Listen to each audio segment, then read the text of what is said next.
അസ്സലാമു അലൈക്കും വറഹ്മത്തുള്ളാഹി. അൽഹംദുലില്ലാഹി റബ്ബിൽ ആലമീൻ. അസ്സലാത്തു വസ്സലാമു അലാ അഷ്റഫിൽ മുർസലീൻ വഅലാ ആലിഹി വസഹ്ബിഹി വസല്ലം. രാത്രി സമയത്ത് സയ്യിദുനാ റസൂൽ കരീം സല്ലല്ലാഹു അലൈഹി വസല്ലം തങ്ങൾ ധാരാളം സുന്നത്ത് നിസ്കാരങ്ങൾ നിസ്കരിക്കുമായിരുന്നു. ആ സമയത്ത് ആയിഷ റളിയല്ലാഹു തആല അൻഹ ഇത് കാണുകയുണ്ടായി.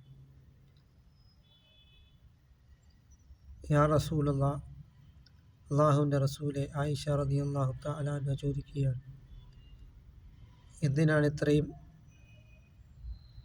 ഇങ്ങനെ ബുദ്ധിമുട്ടുന്നതെന്ന് ചോദിച്ചപ്പോൾ,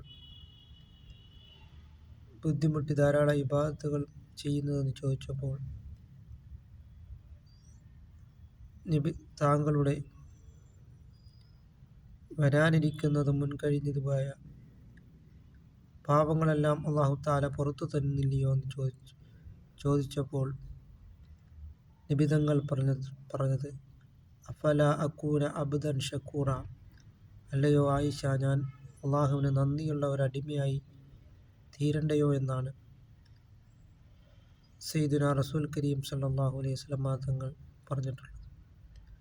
അത് നാം മനസ്സിലാക്കിക്കൊണ്ട് നാം ഇലല്ലാഹ്, അള്ളാഹുവിലേക്ക് നാം മടങ്ങുകയും ചെയ്യുക.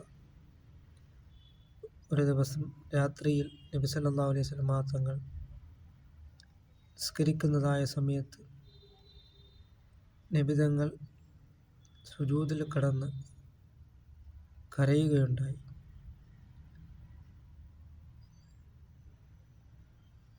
ഈ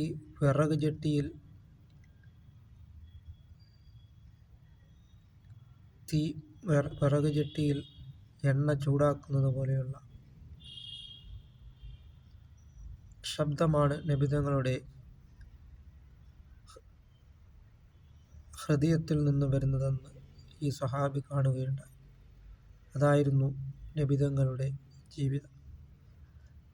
നബി സല്ലല്ലാഹു അലൈഹി വസല്ലം തങ്ങളോടൊപ്പം നാളെ ജന്നാത്തുൽ ഫിർദൗസിൽ അല്ലാഹു തആല നമ്മളെ ഉൾപ്പെടുത്തുകയും ചെയ്യുമാറാകട്ടെ.